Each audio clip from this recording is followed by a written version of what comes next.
So, good day everyone. I'm Raven Kyle Esotorada. I'm from Rosario, Pusurugbi, Pangasinan, and I am 20 years old. So, before to start my video presentation, I will recite a mission and vision of University of Eastern Pangasinan. So, the first is vision. A leading local university known to develop excellent and virtuous professionals who are catalysts of progress for both the local and global communities. So, next is mission.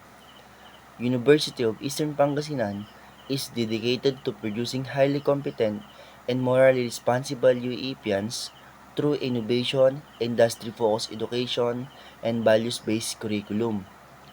We commit to shaping ethical trailblazer, bringing our principle-centered culture, and defining our values of makajos, marunong, and malinis.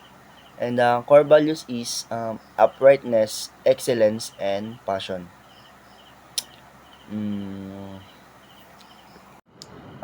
and before I'll start of what I learned in Net 101, um, the name of my instructor is Philip Maygalawanan, and the lesson in Network 101, I learned how to use RG45 cables to connect device in a network.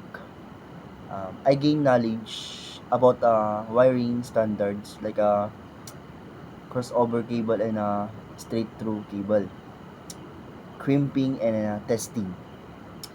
This lesson helped me understand how to cabling works with switches, routers, and computers to build stable and reliable network communication.